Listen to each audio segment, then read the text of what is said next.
Hello मेरे प्रिय student. तो आप लोग कैसे हैं? आशा करता हूँ कि आप लोग अच्छे ही होंगे। तो स्टूडेंट, मैं ये 5 क्वेश्चन लेके आया हूँ जो मेरे अनुसार बहुत ही वीवीआई है, जो आप लोग को देखना ही चाहिए। यदि आप लोग बिहार बोर्ड 2026 में खास तौर मैथ सब्जेक्ट में यदि आप लोग 60 प्लस 70 प्लस 80 प्लस मारना चाहते हैं तो मेरे चैनल को सब्सक्राइब कर ले मेरे दोस्तों। जो बच्चे को कुछ भी नहीं आता है, हम पे विश्वास रखिए मेरे भाई। मैं उसको ऐसा बना दूंगा मेरे भाई कि वो फिर मेरा ही क्लास 12th में भी ज्वाइन करेगा। तो चलिए भाई आगे बढ़ते हैं। मैं 5 क्वेश्चन आप लोगों के लिए लेकर आया हूँ। तो चलिए 5 क्वेश्चन करता हूँ। तो भाई सबसे पहले ये क्वेश्चन है आपके आगे। भाई आप लोग तोड़ दीजिए, जल्दी से आंसर दे दीजिए। आप लोग पहले से ही दिया है क्वेश्चन। समीकरण के युग्म x plus 2y minus 5 equal to 0 और दूसरा समीकरण दे दिया आप लोग को -4x minus 8y plus 20 equal to 0। बोल रहा है निम्नलिखित में कौन सा अति समाधान होगा। एकदम भाई आप लोग इसे तोड़ दीजिए। चलिए हम इसका थोड़ा सॉल्व करते हैं भाई। तो इसका सॉल्व हम करते हैं। आइए इसका सॉल्व हो जाएगा। पहला 1x दिया है plus 1x plus 2y minus 5 is equal to 0, ये दिया आप लोग को। दूसरा दे दिया -4x। चलिए इसका सॉल्व करते हैं डायरेक्ट। a1/a2 बराबर b1/b2 डायरेक्ट c1/c2 पे बैठाते हैं। तो चलिए a1/a2, तो a1 हो गया आपका 1, a2 हो गया आपका -4। ये तो आप लोग जानते होंगे कैसे हुआ। देखिए भाई, हम पहले वाले का गुणनखंड को a1, फिर उसके बाद b1, उसके बाद c1। उसी प्रकार दूसरे समीकरण में पहले वाले के गुणनखंड को a2, दूसरे वाले b2, तीसरे वाले c2। ठीक इसी प्रकार आप लोग करना है। तो a1/a2 is equal to b1/b2। b1/b2 कितना है? 2/-8। इसको भी काटेंगे हम, 1/-4 आएगा। तीसरा हम आइए, तीसरा होगा -5/-5 इज इक्वल टू 20। इस तीनों को काटेंगे फिर वही आ जाएगा। तो चलिए तीनों को काटेंगे, तीनों यहाँ इक्वल आ रहा है। तो इक्वल क्या आ रहा है? a1/a2 is equal to b1/b2 is equal to c1/c2। तो ये आपका क्या मान होता है आप लोग तो बिल्कुल ही जानते हैं। तो इसका होता है अनंत रूप से अनेक हल। तो आपका सी नंबर बिल्कुल राइट आंसर होगा। आपका सी नंबर बिल्कुल राइट आंसर होगा। आपका आंसर बिल्कुल राइट सी नंबर होगा। जो भी भाई लोग सी नंबर मारे हैं बिल्कुल राइट आंसर है ये। तो इसको बिल्कुल आप लोग राइट आंसर है ये। जो भी भाई लोग ये मारे हैं बिल्कुल राइट आंसर है। तो चलिए आप आगे की ओर चलते हैं। ये आपका बिल्कुल सही हुआ। वाह, आप लोग फाड़ दिए भाई, आप लोग तो फाड़ दिए भाई। बस यही जोश चाहिए हमको भाई, यही जोश चाहिए। चलिए तब आगे बढ़ते हैं फिर। चलिए तब आगे बढ़ते हैं। दूसरा सवाल क्या है? यदि रैखिक समीकरण की एक जोड़ी सुसंगत है तो रेखा है। बोल रहा है यदि रैखिक समीकरण की एक जोड़ी सुसंगत। आप जानते हैं सुसंगत का अर्थ? अरे यार इतना भी नहीं जानते। सुसंगत का अर्थ ये होता है रैखिक समीकरण की एक जोड़ी बराबर है तथा तीसरा जोड़ी बराबर नहीं है। आपको यहाँ बोला जा रहा है भाई रैखिक समीकरण a1/a2 इज इक्वल टू है b1/b2, but b1/b2 but does not equal to है c1/c2। अरे भाई इसका आप लोग नहीं जानते हैं। इसका होता है क्या? तो इसका होता है समांतर। बिल्कुल ए नंबर राइट आंसर। आप लोग जो भी मारे हैं ए नंबर बिल्कुल सही है। बिल्कुल सही, बिल्कुल सही, बिल्कुल सही। आप लोग फाड़ दिए एकदम से, एकदम से। ए नंबर जो मारे हैं बिल्कुल सही है भाई लोग। ए नंबर बिल्कुल राइट आंसर, बिल्कुल राइट आंसर। चलिए आप आगे की ओर चलते हैं। तो आइए 3 नंबर क्वेश्चन में मेरे भाई, मेरे शेर, मेरे प्यारे भाइयों, तो आप लोग फाड़ दिए हैं भाई। आइए 3 नंबर क्वेश्चन में से। तो 3 नंबर क्वेश्चन में आपको बोल रहा है समीकरणों 9x plus 3y plus 12 is equal to 0 और 18x plus 6y plus 24 equal to 0 युग्मों का मान निम्न प्रकार है। फिर आपको a1/a2 b1/b2 c1/c2 पे बैठाना मेरे भाई, मेरे भाई, मेरे भाई। फाड़ दो, फाड़ दो, फाड़ दो।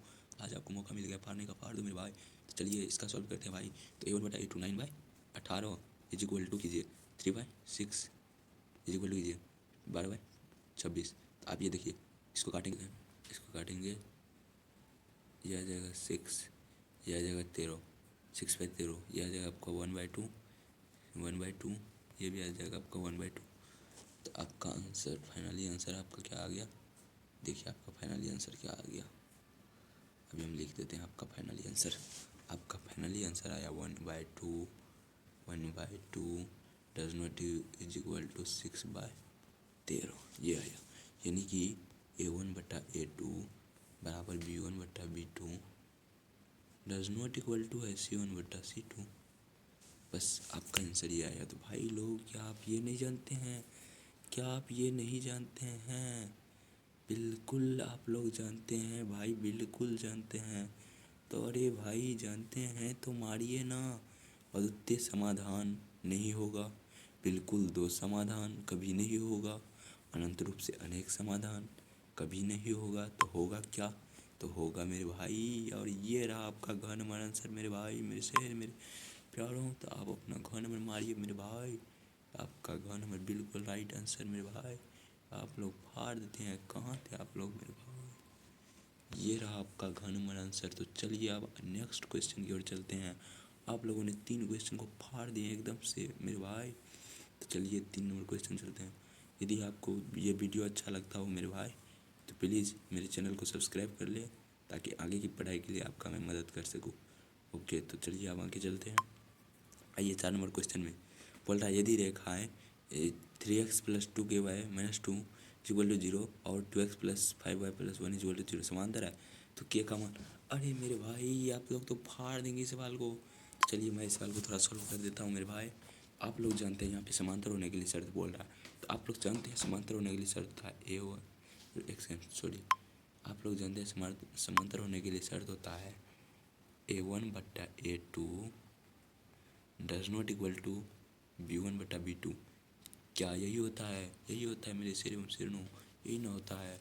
तो चलिए इस पर सॉल्व करते हैं एक बार सवाल। आइए आइए आइए आइए।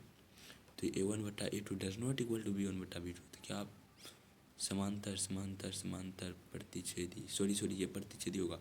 समांतर होने के लिए आपका शर्त होता है A1/A2 B1/B2 does not equal to C1/C2। तो आपका ये होता है प्रतिच्छेदी होने के लिए मेरे भाइयों। उसके लिए सॉरी भाई, वो थोड़ा गलती हो गया मेरे भाइयों। तो ये होता है आपका, ये होता है यानी कि A1/A2 अब बराबर B1/B2। तीसरे नहीं है बराबर, तो उसको छोड़ देते हैं हम लोग। तो चलिए चलिए मेरे भाइयों, मेरे शेरों, मेरे प्यारों, चलिए चलिए तब बनाते हैं। आइए तो बनाते हैं शुरू का 2 पद बराबर है 3/2 यानी 3/2 3/2 3/2। उसके बाद बराबर है किसके? 2k/5 के मेरे शेरों। कोना कोनी गुना होगा मेरे शेरों, कोना कोनी गुना होगा मेरे शेरों, मेरे प्यारों। कोना कोनी गुना होगा, तो कोना कोनी गुना होगा 2 दूनी 4k इक्वल टू मेरे शेरों हो जाएगा 15।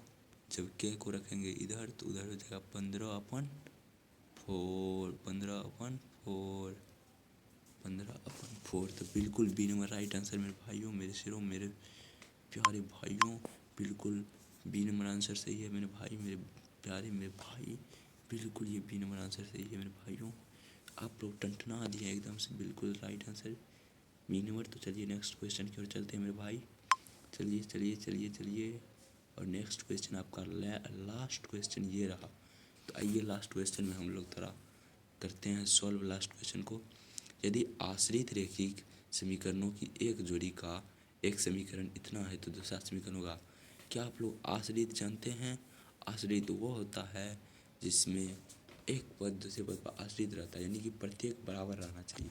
तो आश्रित होने के लिए आपका बिल्कुल राइट आंसर होगा, जैसे कि -3 का तो दोगुना हो जाना चाहिए। तो -3 का यदि दोगुना करूँ तो -6 1/2 10 है 5 है 1/2, लेकिन माइनस हो जाएगा यहाँ पे, रुकिए 10 है। हाँ तो मेरे भाई, मेरे प्यारों, मेरे शेरों, तो इसका राइट आंसर होगा सी। एक सेकेंड, इसका राइट आंसर होगा सी। आप लोग बोलिएगा कैसे? तो अभी हम आपको करके दिखाते हैं। इसका राइट आंसर होगा सी। आप लोग को बोलिएगा कैसे? तो चलिए हम थोड़ा करके दिखाते हैं। देखिए आपका पहला पद ये हो गया, दूसरा पद आपका ये हो गया। तो इन दोनों को मैं, पहला पद ये, दूसरा पद ये हो गया। इन दोनों को आप कीजिए 1/A2 पे -3/6 इज इक्वल टू है 10/5। अरे यहाँ पे आप लोग सही से देखिए, -6 है, 10/5 इज इक्वल टू है -4/-2। तो देखिए सबको काटेंगे तो अब मेरे प्यारे, मेरे शेरों, मेरे शेरनियों, तो सबको काटेंगे तो आ जाएगा A1/A2 बराबर B1/B2 बराबर C1/C2। तो इसलिए आपका सी नंबर राइट आंसर, बिल्कुल राइट आंसर, बिल्कुल राइट आंसर। आप लोग सी नंबर मार के एकदम फाड़ दीजिए। तो चलिए मिलते हैं नेक्स्ट वीडियो में, और इसी के साथ हम अपना ये वीडियो को एंड करते हैं। जो भी भाइयों को मेरा वीडियो अच्छा लगा, वैसे तो मैं न्यू न्यू सर हूँ, मैं पढ़ा रहा हूँ, अभी शुरू ही किया हूँ। आपको यदि मेरा वीडियो अच्छा लगे तो प्लीज़ मेरे वीडियो को लाइक कर दीजिएगा और मेरे चैनल को सब्सक्राइब कर दीजिएगा। Thank you. मिलते हैं फिर नेक्स्ट क्लास में। Okay bye.